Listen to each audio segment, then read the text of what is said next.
MLA Srinivas media సమావేశం. Kesineni Nani అక్రమాలపై CBI డైరెక్టర్కు లేఖ రాస్తున్నాం. సమగ్ర విచారణ జరిపించాలి అని సీబీఐ వారిని కోరుతున్నాం. ఉద్దేశపూర్వకంగా కేశినేని నాని బ్యాంకు రుణం ఎగ్గొట్టాడు. గత 10 ఏళ్లు ఎంపీ పదవిని అడ్డం పెట్టుకుని ఆర్థిక నేరాలకు కేశినేని పాల్పడ్డాడు. ప్రజా జీవితంలో ఉన్నవాళ్లు మాట్లాడే మాటలు వ్యక్తిగత వ్యాపార విషయాలు ప్రజలు గమనిస్తున్నారు.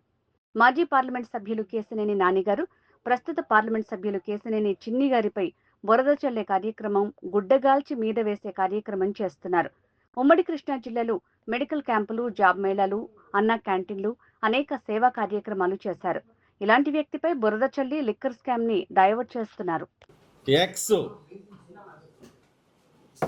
కేశినేని నాని మాట్లాడుతున్నటువంటి తీరును మేము గమనిస్తుంటే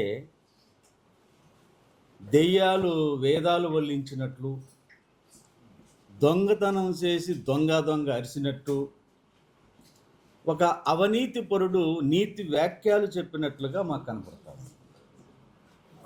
ఒక అసూయతోటి, ఆక్రోశంతో వాళ్ళ కేశినేని చిన్ని ఏదైతే పార్లమెంటులో ప్రజాదరణను చూసి ఓరవలేక అద్భుతమైనటువంటి అభివృద్ధి పదంలో నడిపిస్తున్న దాన్ని చూడలేక ఏదో ఒక రకంగా గుడ్డగాల్చి పైనేస్తే, ఒక 100 అబద్ధాలు ఆడితే ఏదైనా కనీసం 2 అబద్ధాలైనా నమ్మరా అనేటువంటి ఒక అపోహలో వాళ్ళ నాని బ్రతుకుతూ ఉన్నాడు.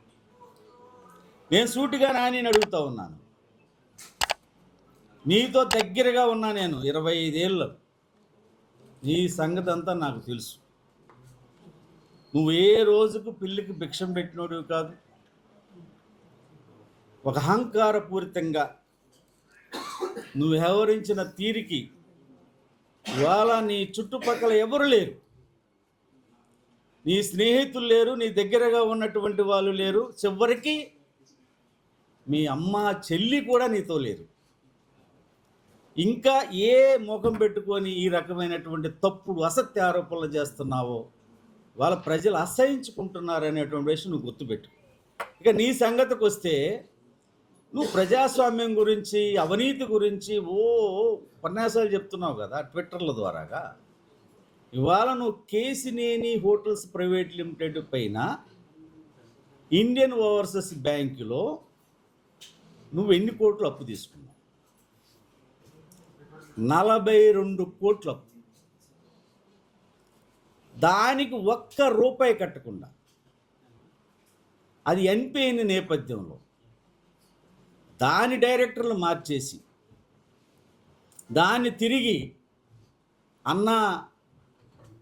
ఆంధ్ర క్యాంటీన్ అనేటువంటి ఒక పేరుని క్రియేట్ చేసి, నువ్వు హోటల్ బాగా నడుస్తుంది, రెస్టారెంట్ బాగా నడుస్తూ ఉంది, డబ్బులు విపరీతంగా వస్తూ ఉన్నాయి.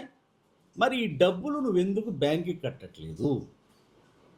బ్యాంకులో నీ లోన్ ఎందుకు ఎన్పి అయింది?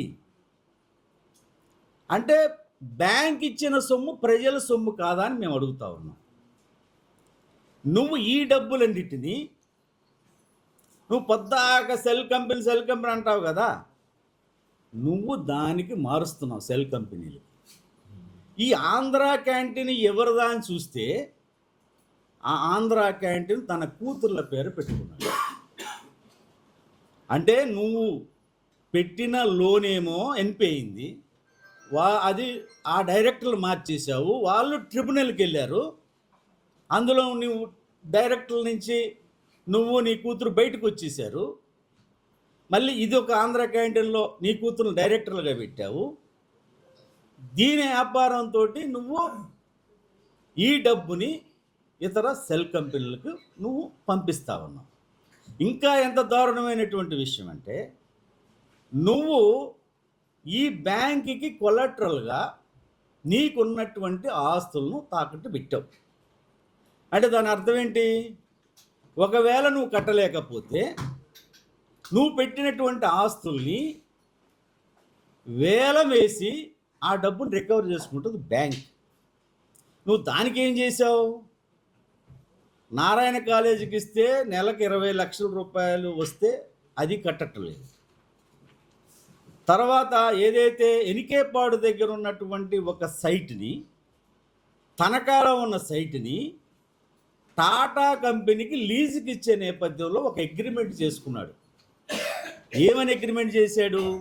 దీని మీద ఏమీ కేసులు లేవు, ఇది నాది, ఇది ఎవరికి సంబంధం లేదని వాళ్ళ దగ్గర ₹1,00,00,000 అప్పు తీసుకున్నాం, అంటే అడ్వాన్స్ తీసుకున్నాం.